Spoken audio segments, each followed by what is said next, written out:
Bom dia, graça e paz, Igreja do Senhor Jesus, igreja querida. É um motivo de grande satisfação e alegria estar aqui nesse dia, nesta manhã, compartilhando um pouco da palavra do Senhor. Um momento em que estaremos estudando, nos debruçando sobre a palavra do Senhor.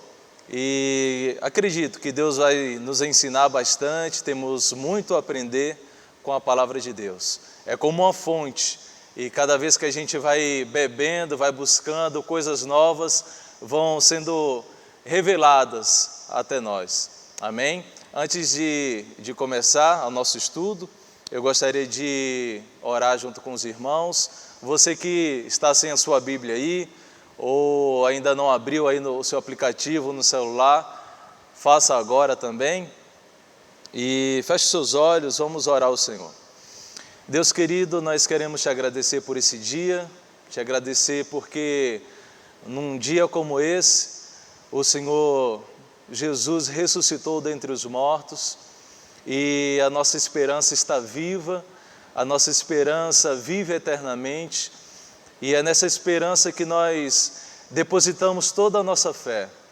Nós te agradecemos, Senhor, pelo dom da vida, pela saúde, pelo pão de cada dia. Te agradecemos porque o Senhor renovou a sua misericórdia sobre nós nessa manhã, nesse dia. E pedimos, ó Deus, que o Senhor venha estar conosco nesse momento, nessa aula, que não seja apenas uma aula simples de passar informação, mas que seja um momento de recebermos da Tua palavra que é viva, que é poderosa, que é eficaz. Que o Senhor venha transformar a nossa vida, que possamos ser moldados por Tua palavra, Senhor. Te agradecemos por tudo, em nome de Jesus. Amém e amém. Glória a Deus. É a minha estreia aqui na Escola Bíblica Dominical, então, como eu falei, é um motivo de grande alegria, satisfação, e que Deus possa estar nos capacitando para que a gente possa aprender, passar um pouco daquilo que a gente tem estudado, aprendido na Bíblia, na Palavra do Senhor.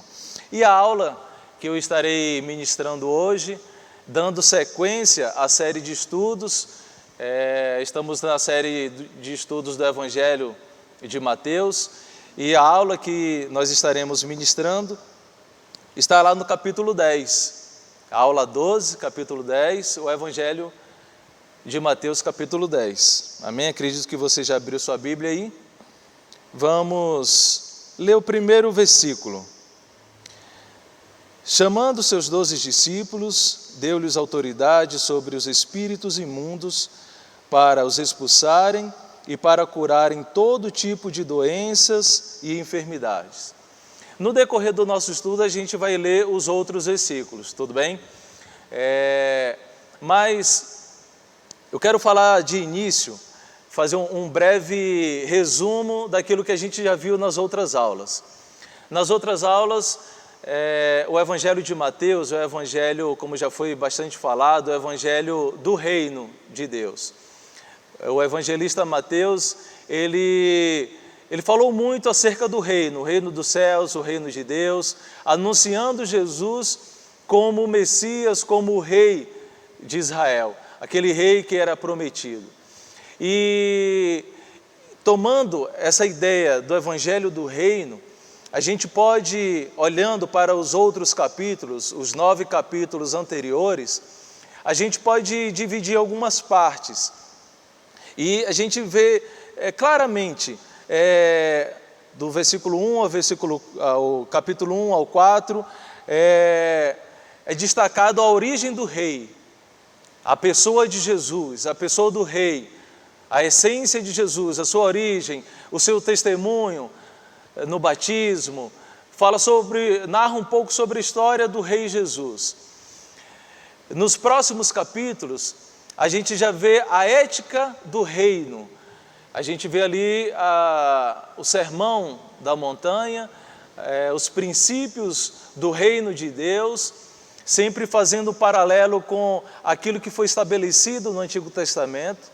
Então, Jesus faz uma releitura da lei, da ética do reino de Deus.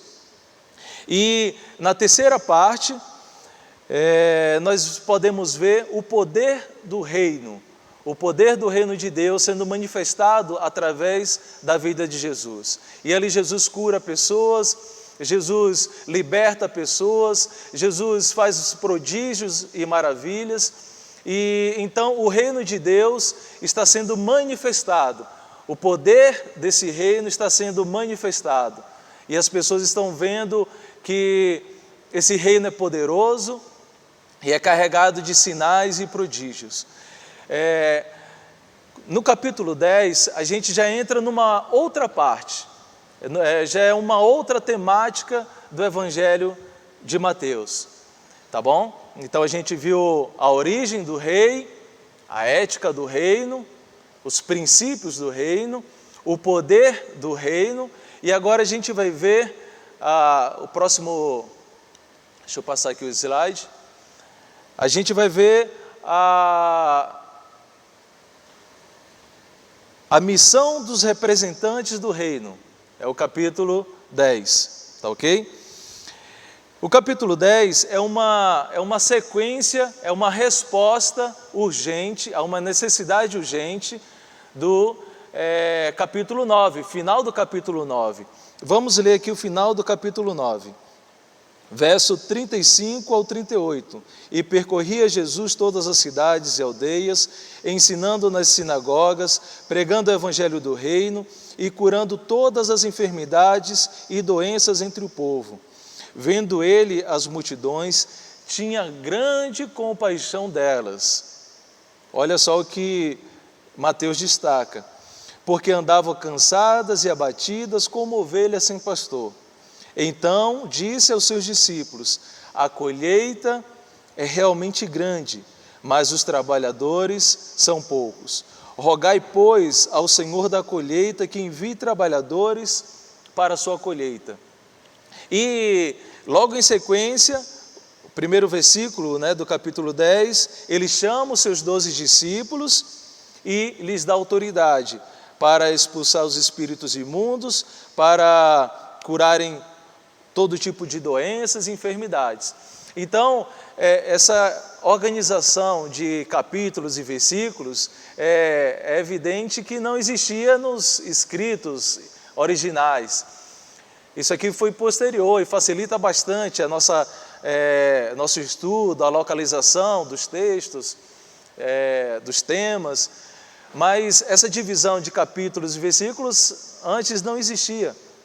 Então, lendo na sequência, a gente vê que o capítulo 10 é uma resposta imediata ao clamor, à urgência de uma necessidade de Mateus 9, 35 ao 38, que é a necessidade dos trabalhadores para a seara. Tá ok? Então, dando sequência,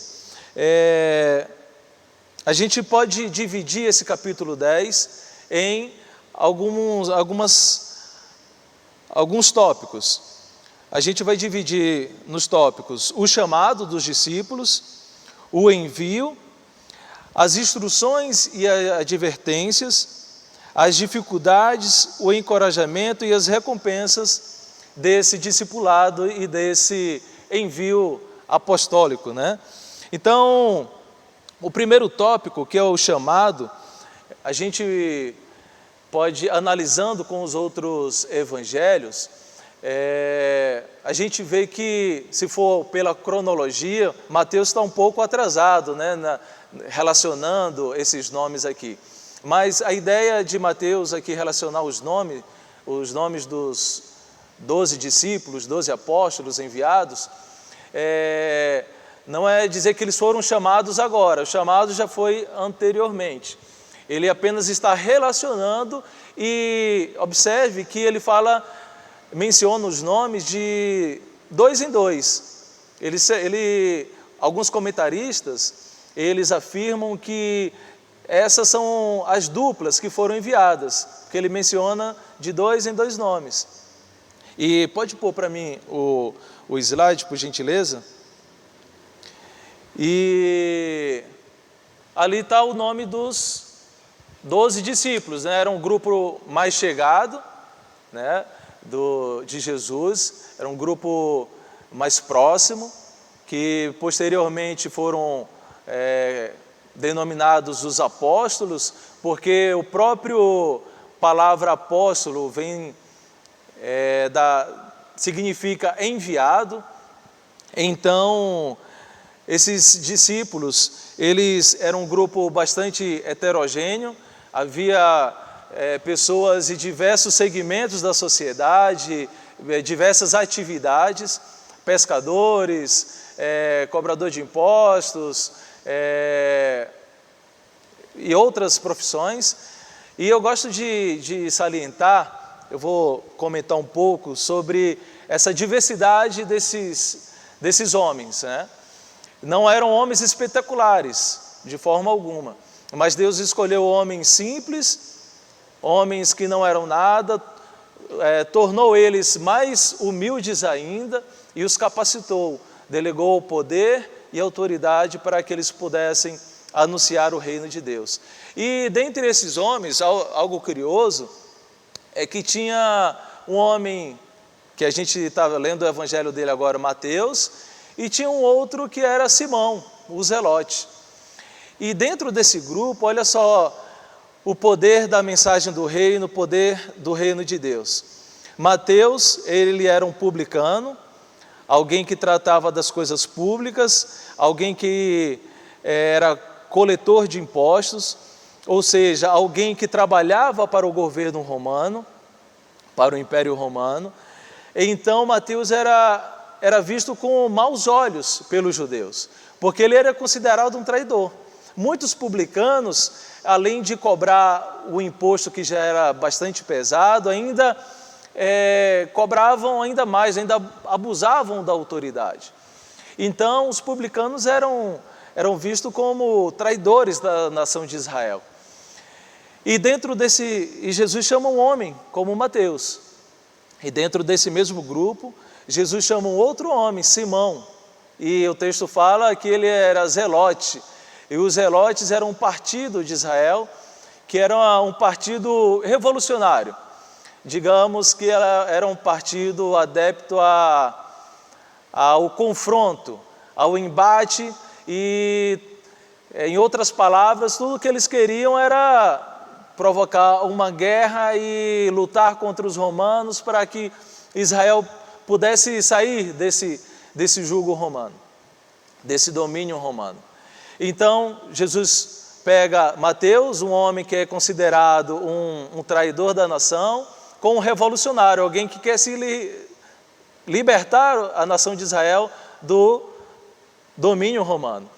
E Jesus faz com que esses homens caminhem juntos, lado a lado, anunciando o reino de Deus. Isso tem muito a nos ensinar nos dias de hoje. A gente vê tantas facções, tantas divisões no reino, ou melhor, no mundo em que vivemos, e no meio da igreja a gente vê pessoas que são de linhas bem diferentes, de partido político, de até torcida de time, e o que a gente aprende é que Mateus e Simão Zelote, a gente aprende que os opositores podem caminhar juntos, e aquilo que nos une é muito maior daquilo que nos separa. Quando a gente se rende ao Evangelho, ao reino de Deus, à ética do reino de Deus, todas as nossas preferências partidárias, pensamentos ideológicos, tem que ficar de lado, se render à ética do reino de Deus. Então, corintiano e palmeirense pode andar junto no reino de Deus, né? Gremista e colorado, os torcedores do Internacional podem caminhar juntos no reino de Deus. Esquerdista, direitista, né? Também podem caminhar juntos no reino de Deus, porque isso vai ficar em segundo plano. A gente tem que se render à ética do reino. O que prevalece agora é o rei. Nós não somos de presidente A ou B, nós somos do rei Jesus. Amém? Então, pode voltar o slide dos discípulos. por gentileza, e aí a gente vai ver todos os nomes ali dos discípulos. São 12 discípulos. Não sei se você pôde perceber, mas nesse primeiro slide está faltando o nome de um discípulo. E a gente sabe, né, eu brinquei aqui com os times de futebol, e os homens principalmente, se for perguntar, aqueles que são bem calorosos, bem torcedores, sabe o nome, sabe a escalação dos times de futebol que ele torce. Muitos lembram da escalação da Copa de 70, né? Aquele famoso time de futebol. Mas nós, como cristãos, muitas vezes não sabemos todos os nomes do time de Jesus, né? Do primeiro time de Jesus, dos 12 apóstolos. E ali está Pedro, André, Tiago, filho de Zebedeu, João, Filipe, Bartolomeu, Tomé, Mateus, o outro Tiago, filho de Alfeu, Tadeu, Judas Iscariotes, mas eu deixei de propósito faltando um nome ali. E talvez você tenha se lembrado desse nome, porque eu já citei ele agora há pouco, né? E se você ainda não está lembrando, eu convido você aí, interagir aí no nosso chat e dizer qual é o discípulo, qual apóstolo que está faltando aí. E no próximo, pode colocar? Vou quebrar o galho para você, né? O último que está faltando, a gente não percebe muitos esses discípulos, esses apóstolos que não foram muito destacados, né? Mas estava faltando ali Simão, o Zelote. Tadeu, Bartolomeu, alguns outros ali, a gente não... Um outro Tiago, a gente não percebe tanto, porque a Bíblia não comenta muito sobre eles. Mas vamos andando. Um grupo heterogêneo que agora estavam debaixo de uma ética. Uma só missão, um só rei. E que assim seja também a igreja do Senhor Jesus Cristo hoje. Um rei, uma missão e uma mensagem em comum. Amém? Esses discípulos, eles agora estavam saindo da zona de conforto deles. Eles estavam sendo levados a um maior nível de comprometimento. Eles passaram pelos ensinamentos, eles passaram por todo o ensino, por toda a teoria, viram ali toda a manifestação do poder de Deus, Jesus manifestando o poder de Deus, ensinando a eles na prática a curar os enfermos, a libertar os oprimidos do diabo, estendendo a mão para aqueles que estão aflitos. Então, Jesus dá a teoria, Jesus dá a prática, agora Jesus convida para um novo estágio, o envio, o apostolado. Como eu já comentei, a palavra apóstolo significa justamente isso. Na sua origem, né, grega, é enviado, vem da palavra envio. Então, por isso que eles são chamados apóstolos, porque eles foram enviados por Jesus. Então, nesse envio, Jesus, ele delega duas coisas para os discípulos: o poder e a autoridade. O poder, e pode passar aí no slide, coloquei, poder é a capacidade. Poder é a capacidade de realizar uma tarefa. Eu achei essa definição muito interessante. E autoridade é o direito de realizá-la. Então Deus nos dá poder e nos dá autoridade, nos dá capacidade e nos dá o direito de realizar a missão dele. E no primeiro versículo que a gente leu, deu-lhes autoridade sobre os espíritos imundos para os expulsarem e para curarem todo tipo de doenças e enfermidades. Então Deus dá poder e autoridade. Nesse envio, Jesus também dá duas coisas. Jesus dá aos discípulos uma direção e Jesus dá aos discípulos uma missão. Quando a gente lê o versículo 3, versículo 5, Jesus enviou estes 12 e lhes ordenou: não ireis pelo caminho dos gentios, nem entreis em cidade de samaritanos, e diante as ovelhas perdidas da casa de Israel. Então, de início, Jesus dá uma direção nesse envio. Jesus demonstra que, prioritariamente, o Evangelho, o reino de Deus deveria ser anunciado para a nação de Israel, para os judeus, para os da casa, até se cumprindo profecias.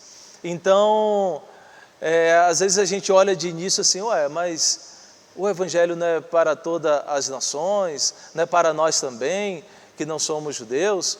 Sim, com certeza. Esse segundo envio, ou terceiro envio, eu vou falar por que terceiro,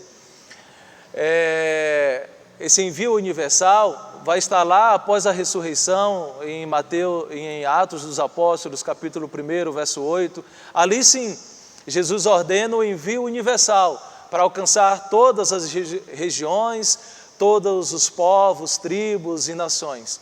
Mas aqui, prioritariamente, Jesus está ordenando para que os discípulos fossem aos da casa, os judeus, a nação de Israel.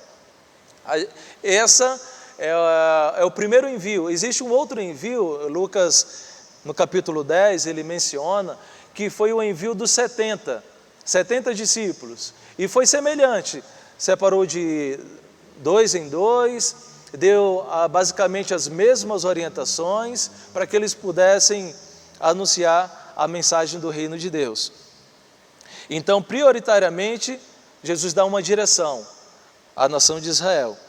E em segundo lugar, Jesus também dá uma missão, e a missão seria proclamar a vinda do reino de Deus, preparar o caminho do rei e anunciar a mensagem do reino. Essa mensagem do reino, ela envolvia 2 aspectos. A mensagem do reino era uma palavra, dizer que o reino de Deus era chegado, estava às portas, mas também essa mensagem, ela envolvia ações, envolvia uma manifestação da misericórdia de Deus. Então, como a gente vê no slide, essa mensagem deveria ser pregada aos ouvidos, mas também aos olhos. Envolvia palavras e obras. E assim deve ser também a mensagem do reino quando nós pregamos nos nossos dias. Essa mensagem do reino, o Evangelho, envolve esses 2 aspectos. Anunciar o reino de Deus, e deixa eu destacar um pouco o que seria anunciar esse reino de Deus. Evidentemente que você já pensou, né? Deus está no governo de todas as coisas. Deus está no governo do universo. Deus não perdeu o controle dele. Mas a Bíblia também fala que o mundo jaz no maligno, porque o pecado entrou no mundo e o pecado afastou o homem de Deus. E o pecado colocou deformidades, deteriorou a humanidade. Então, o Messias, o Cristo, o ungido de Deus, o Filho de Deus veio para religar o homem. E essa reconexão do homem com Deus é a manifestação do reino de Deus. A Bíblia fala que Jesus veio para desfazer as obras do inferno, as obras do diabo, as consequências do pecado. Então, Jesus veio ao mundo, tomou a forma de homem, e o reino de Deus é estabelecido na vida dos homens através de Jesus. E esse reino, ele não entra num lugar vazio, num vácuo. Para esse reino ser estabelecido na vida do homem, um outro reino precisa ser deposto, o reino das trevas. Então Jesus, ele preenche esse lugar que o pecado tomou. E ali ele desfaz as obras do pecado. Isso é o reino de Deus se manifestando na vida dos homens. E, consequentemente, aquele homem que recebeu o reino de Deus, ele é movido a expandir esse reino. Amém? Estou sendo claro aí para os irmãos? Então, nós somos convidados a se mover, a receber esse reino e expandir esse reino. E dentro desse envio, Jesus, ele nos convida a manifestar as obras desse reino. Como a gente viu aqui nos versículos que nós lemos, ele deu autoridade para que os discípulos libertem os oprimidos, curem as enfermidades daqueles que estão sofrendo, padecendo no leito de dor. Então, essa também deve ser a mensagem de nós, Igreja do Senhor. Nós devemos ter palavras, mas também devemos ter ações. Nós devemos libertar os cativos, libertar os oprimidos do diabo. E esse é o chamado de Deus para nós. O pastor Márcio comentou um pouco sobre isso na última aula, que a nossa igreja trabalha também com serviço social, cestas básicas. Sempre que um irmão ou alguém conhecido está passando por alguma necessidade, uma cadeira de roda, enfim, algum tipo de necessidade, a igreja se move e tenta ali socorrer, e graças a Deus tem socorrido, tem todos aqueles que têm buscado essas necessidades na igreja, têm sido supridas para a glória de Deus. Então, que você também possa, como Igreja do Senhor, se engajar nessa missão de socorrer os necessitados. O Tiago, ele fala na sua epístola que a fé sem obras, ela é morta. Então, que a gente possa manifestar as obras. Não é as obras que geram a fé, é a fé que gera as obras. Amém? Então, que possamos nos mover. O reino de Deus se move com duas pernas, tem duas mãos, melhor dizendo. Uma mão dá o pão da vida, a outra mão traz o pão físico, o alimento. Que sejamos assim como a Igreja do Senhor Jesus e que possamos fazer muito mais. A gente não precisa também esperar que a secretaria da igreja faça alguma coisa, os pastores façam alguma coisa. Nós podemos fazer alguma coisa pelo nosso vizinho, pelo nosso colega de trabalho. Nós podemos orar pelos enfermos. É uma ordem de Jesus. Nós devemos orar pelos enfermos e crer que o poder está com Ele para curar, para libertar, para fazer o milagre. Amém? Nós temos o dever de orar pelos necessitados e socorrer em suas necessidades. Vamos caminhando. Então, nós vimos a questão do chamado, a questão do envio. E o outro tópico que a gente vê nesse capítulo 10 é acerca das instruções e advertências que Jesus dá acerca do envio apostólico, do discipulado, e que nós todos estamos inseridos, tá ok? Primeira observação que Jesus faz é que a gente não deve levar, os discípulos não deveriam levar excesso de bagagem. Por quê? Porque os discípulos deveriam levar apenas o necessário para a jornada. Os discípulos não deveriam confiar na provisão, na missão. Os discípulos deveriam confiar no provedor. O provedor sempre estará acima da provisão. E ali ele fala, não levem bolsa, não levem 2 sandálias, não levem muita roupa, mas foquem na necessidade das pessoas, na necessidade que as pessoas têm de receber o reino. Não foquem muito no seu conforto, coloquem a sua atenção na necessidade das pessoas que elas estão passando. Então, isso serve para nós hoje também. A gente muitas vezes está perdendo tempo, focando no nosso conforto, né? Não existe nada de errado, Mas o que Jesus está querendo enfatizar é que existe algo mais importante, existe algo mais urgente, tá? E até na aula do capítulo 8, a gente tem um trecho que fala sobre como os discípulos devem seguir a Jesus, e tem um homem, um candidato a seguidor de Cristo, que ele se voluntaria, né? Fala: Jesus, vou te seguir, vou ser seu discípulo. E Jesus fala: calma aí, as raposas têm seus covis, têm sua casa, os pássaros têm seu ninho, mas eu não tenho muito a te oferecer não tenho onde reclinar a cabeça. E ali outro homem fala, Jesus convida, né? Vem e me segue. Aí ele já tem outra resposta: deixa primeiro eu enterrar o meu pai. E ali Jesus fala sobre a urgência, não vou falar sobre esse texto, mas Jesus fala acerca da urgência de seguir e de fazer a obra dele. E às vezes a gente perde tempo com muita coisa e deixa a obra, os necessitados em segundo plano.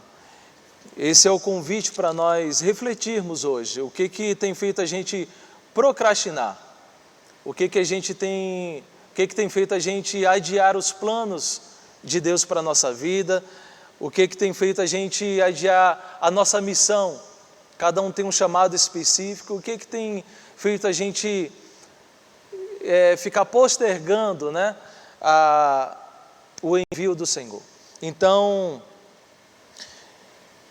o que Jesus nos ensina também, além de não levar coisas sobressalentes, Jesus nos ensina também que a obra é urgente. Jesus também faz um destaque, que de graça recebestes, de graça dai.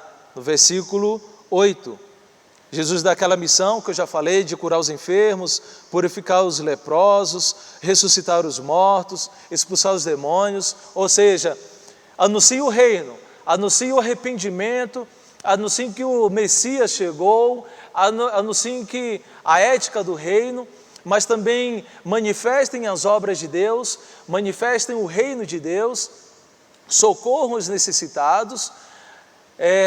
A obra é urgente, não levem excessos, foquem na necessidade urgente das pessoas, que é ouvir o reino de Deus, mas também não usem desse poder, não usem dessa autoridade para ter um lucro indevido. O que Jesus adverte aqui, de graça recebestes e de graça dai, é que a gente não deve usar o reino de Deus para usar como fonte de lucro. E aí eu faço uma observação. Infelizmente, hoje a gente tem visto muitos pregadores, muitas igrejas que se dizem cristãs, usando o evangelho como fonte de lucro. Infelizmente, a gente precisa falar sobre isso. Não tem como esconder essa realidade. Mas Deus é quem julga e Deus vê todas as coisas, e que esses homens, essas pessoas possam se arrepender e voltar à essência do evangelho. Isso aqui que Jesus fala de receber de graça e dar de graça, não tem nada a ver com a questão de nós darmos o dízimo, a oferta, os pastores terem o salário dele, não tem nada a ver. A Bíblia tem outros textos que dá base tranquilamente para isso. O que Jesus fala, está advertindo aqui, é sobre extorsão. Usar do poder, da autoridade para ganhar dinheiro, para obter promoção pessoal. Amém? Então, essa é outra instrução que Jesus dá para os discípulos. Outra instrução que Cristo dá no envio é que os discípulos devem ser mensageiros e agentes da paz de Deus. Onde os discípulos, as casas que os discípulos entrariam, eles deveriam levar a paz de Deus. E assim deve ser a nossa vida. Onde nós estivermos, na nossa vizinhança, no nosso trabalho, nós devemos ser agentes da paz. Pacificadores. Lá no capítulo 5, né, sobre a ética do reino, a gente vê lá as bem-aventuranças e vê bem-aventurados os pacificadores, porque eles serão reconhecidos como filhos de Deus. Então, quando a gente promove a paz, nós somos reconhecidos como filhos de Deus. Nós anunciamos o reino de Deus. Então, Deus não nos chamou para rixas, para discussões tolas, para perder tempo com brigas, com facções. Deus nos chamou para ser mensageiros e agentes da paz de Deus. Amém? Que bom seria se todos nós, quando chegássemos no lugar, as pessoas falassem: que bom que Rodrigo chegou, que bom que tal fulano chegou, a paz de Deus chegou em nosso meio, né? Que assim sejamos mensageiros e agentes da paz de Deus. E outra orientação que Jesus dá, está lá, verso 10, versículo 13 e 14, diz assim: se a casa for digna, desça sobre ele a vossa paz. Se não for digna, volte para vós a vossa paz. Se ninguém vos receber, nem ouvir as vossas palavras, saindo daquela casa ou cidade, sacode o pó dos vossos pés. Em verdade vos digo que no dia do juízo haverá menos rigor para Sodoma e Gomorra do que para aquela cidade. O que Jesus está falando é o seguinte: aproveitem as portas abertas. Não forcem demais as portas fechadas. Às vezes a gente fica insistindo numa porta fechada, e insiste em pessoas que estão resistentes e não querem de forma alguma a mensagem do reino, o evangelho de Deus, não querem se arrepender dos seus pecados. E aí você pode falar: mas Rodrigo, mas a gente não deve insistir, a gente deve pregar, deve insistir sim, orando, levando a palavra, mas a gente deve ter o bom senso, a gente deve observar para isso que Jesus está falando. Aqueles que estão resistentes, a gente não deve recusar a mensagem, mas o que Jesus está falando é que existem outras portas abertas, existem outros corações abertos, existem outras pessoas que estão sedentas, estão abertas a ouvir a palavra de Deus. Então, coloque o seu tempo, a sua energia, todo o seu empenho nessas portas abertas, nessas pessoas que estão dispostas a ouvir a palavra do Senhor. Amém? Então, que a gente possa ter essa sabedoria de pregar a mensagem do reino para todas as pessoas, mas aproveitar as portas abertas e não forçar de forma demasiada as portas fechadas àqueles que estão resistentes à mensagem do reino. Até porque é Deus que faz a obra, é o Espírito que convence, não somos nós. Amém? Partindo ainda seguindo para as instruções e advertências, Jesus adverte sobre o perigo daquelas pessoas, daquelas casas que rejeitam o Evangelho, daquelas pessoas que são bem difíceis. A gente conhece pessoas que são bem difíceis da gente conversar acerca do reino de Deus, da mensagem do Senhor, acerca do arrependimento. Quando a gente fala que as pessoas são pecadoras, as pessoas retrucam e dizem: não, eu ajudo os pobres, eu nunca matei, nunca roubei, né? Esse é um discurso bem comum que a gente ouve. E as pessoas têm dificuldade em reconhecer que são pecadoras. E de forma semelhante, são essas pessoas aqui que rejeitaram a mensagem do reino através dos apóstolos. Eram cidades de Israel que conheciam a palavra, então cidades até bem religiosas e no conceito espiritual, né, daquela época, no nível considerável. Então eles entendiam que não era bem assim o que os discípulos, o que Jesus estava pregando. Eles achavam que, de acordo com sua espiritualidade, eles estavam bem. Mas Jesus através da releitura que ele faz da lei, nos capítulos anteriores, a gente vê que todo homem estava separado de Deus. Todo homem estava distante de Deus, pecadores, e eles precisavam se arrepender e reconhecer Jesus como o rei que era prometido para a nação de Israel. Então eles se achavam no seu orgulho espiritual que não estavam tão ruins assim. E até por esse fato levou muitos a rejeitarem Jesus e a palavra de Deus. E isso é um alerta para nós. Às vezes a gente cai na religiosidade e a gente acha que pela nossa religiosidade, achar que a gente conhece demais a Bíblia e sabe muito acerca do reino, a gente está bem na fita, né? Mas a palavra nos convida a gente se arrepender todos os dias e sempre estar examinando a nossa vida, mantendo o nosso coração aberto, se rendendo à palavra do Senhor. Amém? Então, existe o perigo das pessoas rejeitarem a palavra de Deus. E Jesus adverte aqui que o juízo será extremamente severo, principalmente para aqueles religiosos, principalmente para aqueles que acham que conhecem Deus, acham que estão bem com Deus. E ele até usa aqui a cidade de Sodoma e Gomorra, né? Fala que haverá menos rigor para a cidade de Sodoma e Gomorra do que para essas cidades, essas casas que rejeitaram a palavra de Deus. Olha só que juízo severo. Então, não rejeitemos a palavra de Deus, nem os mensageiros legítimos de Deus. Amém?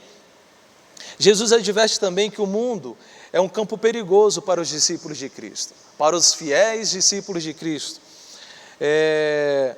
O mundo é um ambiente hostil aos seguidores de Cristo.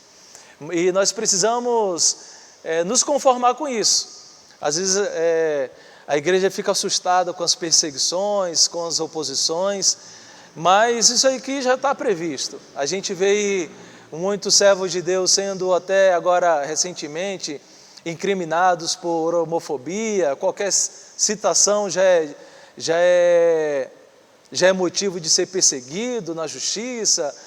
Enfim, as leis de hoje estão caminhando, infelizmente, para o que vai de encontro à palavra de Deus, e o cerco está fechando.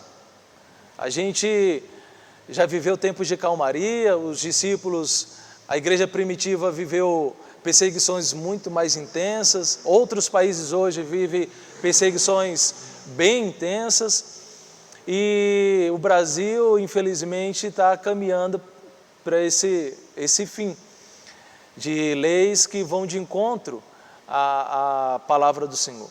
E as perseguições existirão, as oposições existirão. Bem-vindo, vocês estão na porta estreita, né? Estamos no caminho estreito. Mas a gente deve permanecer firmes. Jesus exorta aqui que a gente não deve temer os homens.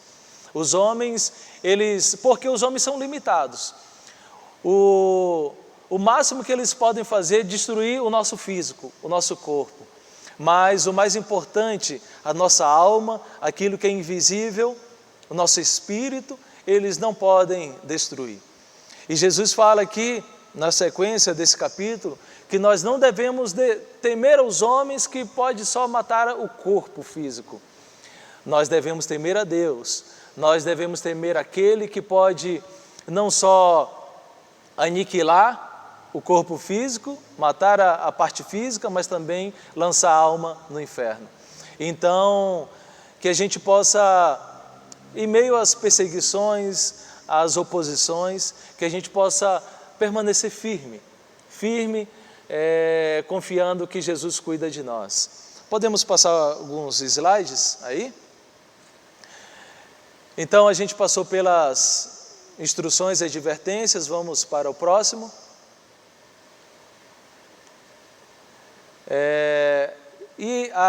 O outro tópico que Jesus trata desse capítulo 10, ele fala sobre as dificuldades que os discípulos encontrarão, todos aqueles que são enviados por Deus a anunciar a mensagem do reino. E nós nos enquadramos, tá, nesse capítulo 10, as dificuldades, ele encoraja os discípulos e também ele fala sobre as recompensas do envio dos discípulos, a recompensa do discipulado, amém? Então, não devemos temer os homens, pois eles são limitados. Não devemos temer o cemitério. Devemos temer aquele que pode lançar a alma no inferno. Resumidamente é isso. Em meio aos temores, devemos também nos lembrar que Deus é soberano e está no controle de todas as coisas. E aqui eu destaco o versículo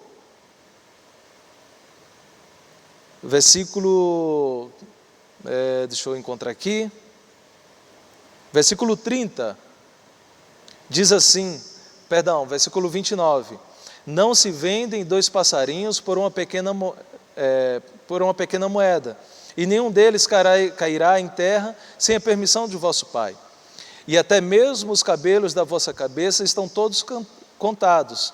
Não temais, pois mais valeis vós do que muitos pardais. Então, o que Jesus está querendo falar aqui, até os cabelos, a quantidade de cabelo que você tem na sua cabeça, estão todos contados. Eu estou no controle de tudo, eu controlo tudo, eu cuido de vocês. É bem verdade que alguns, né, como o pastor Richard, né, é mais fácil contar os cabelos da cabeça. Agora imagina aí, pessoas como eu, graças a Deus por enquanto, quantos cabelos a gente tem, fios de cabelo tem na nossa cabeça.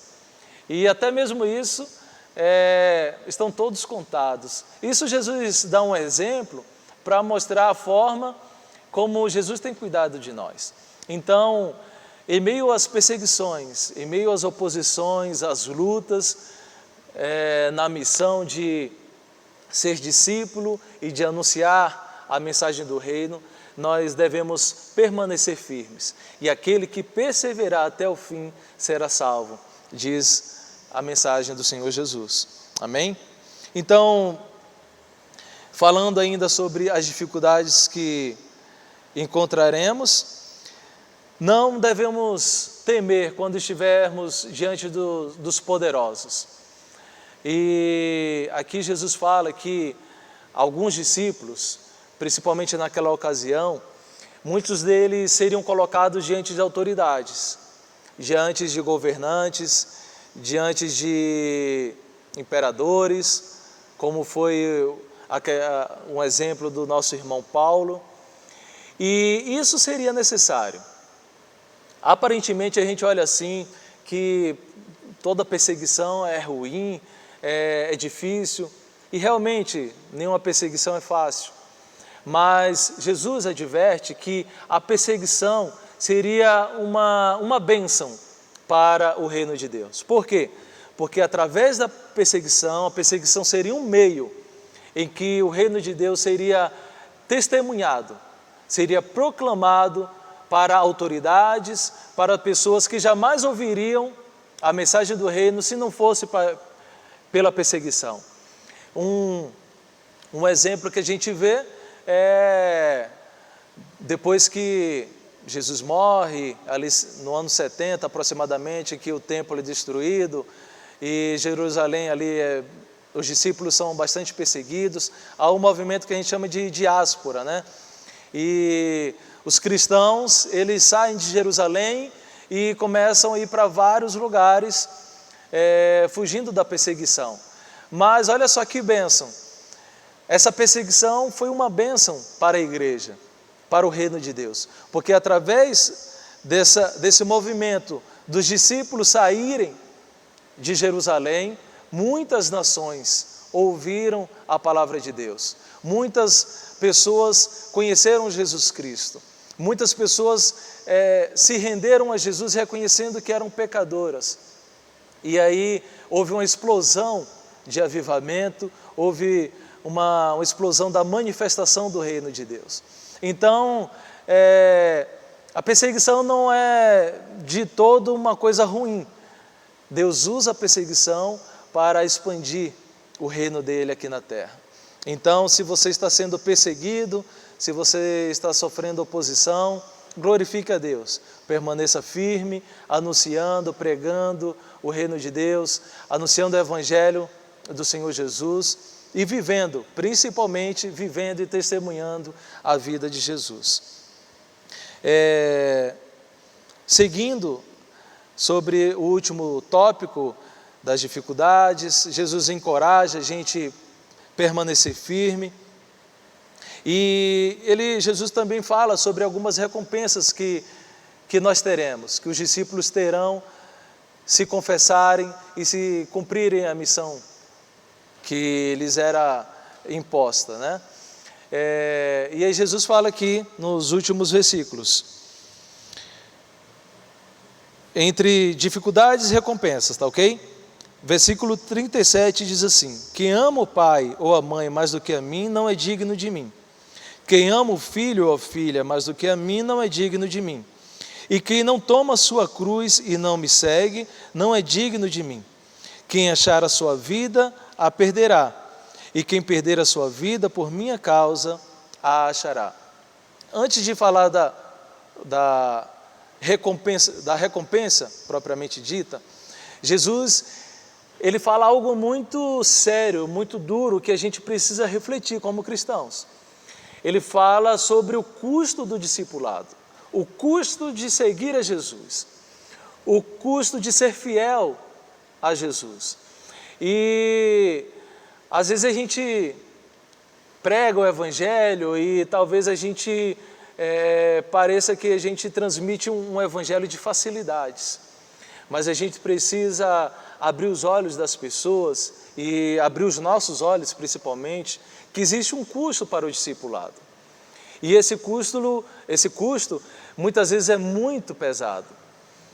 Às vezes a gente pode abrir mão de um relacionamento familiar. A gente viu no ano passado, né, um exemplo que eu costumo citar e me marcou muito a minha vida, na conferência missionária, o irmão Merdi.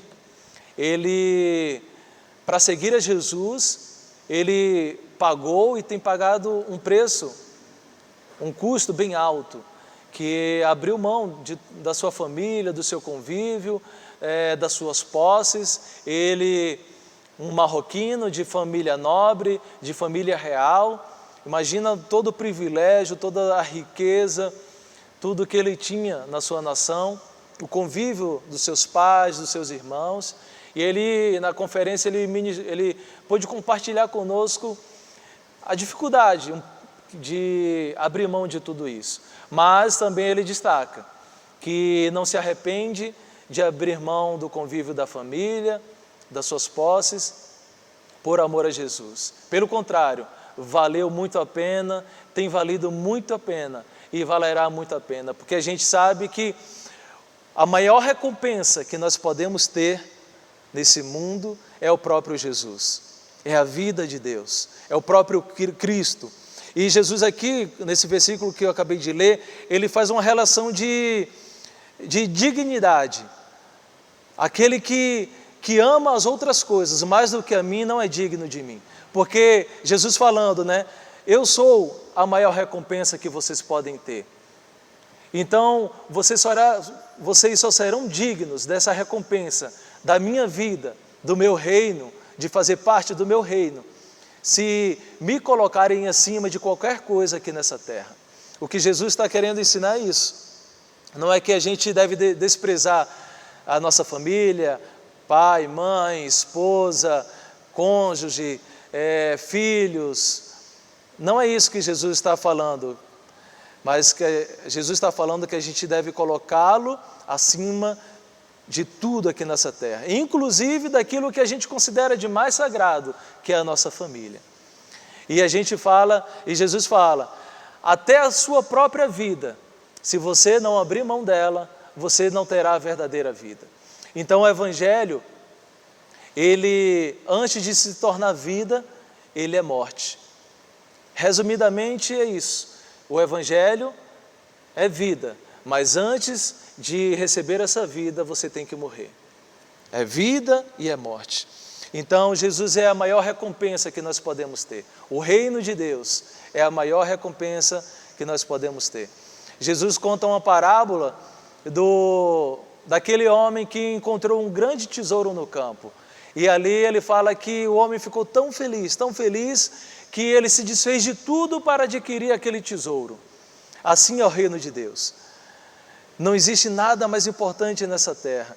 E quando a gente encontra esse reino, a gente entende quem nós somos, quem nós éramos, pecadores, distantes, separados de Deus. Mas Jesus nos religa, nos reconecta, morre em nosso lugar. Quando a gente entende essa verdade, a gente percebe que nada mais se compara à riqueza desse presente, desse dom, que é a vida de Jesus em nós. Então, essa é a maior recompensa. E tem outras recompensas também que ele fala aqui no final do capítulo 10. Ele fala acerca das recompensas daqueles que recebem os mensageiros de Deus com honra. E aí a gente aprende um princípio muito, muito interessante. Jesus fala o seguinte aqui: quem vos recebe, a mim me recebe, e quem me recebe, recebe aquele que me enviou. Ou seja, quando nós recebemos um enviado de Deus, na qualidade de enviado de Deus, claro, um discípulo fiel de Cristo, nós estamos recebendo também o próprio Cristo. É isso que Jesus está ensinando. E no próximo versículo: quem recebe um profeta, que é profeta, receberá recompensa de profeta. E quem recebe um justo, porque é justo, receberá recompensa de justo. E quem der de beber ainda, que seja um copo com água fria, algo simples, a um destes pequeninos, por ser meu discípulo, em verdade vos digo, que de modo algum perderá a sua recompensa. Ou seja, o que a gente aprende no final é que quando a gente recebe a mensagem de Deus e a gente honra os mensageiros de Deus, e eu abro esse parênteses, os verdadeiros mensageiros de Deus, é o mesmo que a gente receber o próprio Deus, o próprio Cristo. A credibilidade que a gente dá a esses homens, Deus nos honra também, derramando sobre nós a mesma bênção que está sobre a vida desses homens de Deus. Então, eu quero fazer nesse final dessa aula, esse destaque. Nós precisamos reconhecer os homens de Deus que nós temos na nossa vida. E para honra e glória do nosso Senhor Jesus Cristo, sem querer ficar gabando ninguém, mas nós temos muitos homens de Deus e mulheres de Deus na nossa igreja, no nosso ministério. Pessoas que podemos olhar e dizer, ali vai um homem de Deus. Que a gente possa honrar esses homens. E a Bíblia diz que na medida que nós honramos, nós seremos honrados. Se a gente honra o profeta, a gente recebe o galardão de profeta. Olha só que profundo. Se a gente honra um justo, a gente recebe o galardão de um justo. Até as mínimas coisas, como oferecer um copo de água fria, a gente também recebe essa recompensa. Então, que possamos honrar os nossos pastores. Honre o seu pastor. Nós temos esse privilégio, homens e mulheres de Deus. Não só o seu pastor, mas seu líder de PGM, seu líder de ministério, que você possa honrar. E na medida que nós honramos, nós somos honrados. Na medida e na forma que nós honramos, nós seremos honrados. Amém? Perdão pelas minhas falhas nessa aula, mas que Deus possa continuar abençoando a sua vida, que a gente possa continuar aprendendo acerca do reino de Deus aqui no Evangelho de Mateus, e que Deus abençoe essa vida. Você tenha um excelente domingo, um excelente dia, que a bênção, a paz, a misericórdia do Senhor permaneça sobre essa sua vida nesse dia, nessa semana, e que juntos possamos crescer em graça, e em conhecimento diante de Deus e diante dos homens. Amém? Deus vos abençoe. Um grande abraço.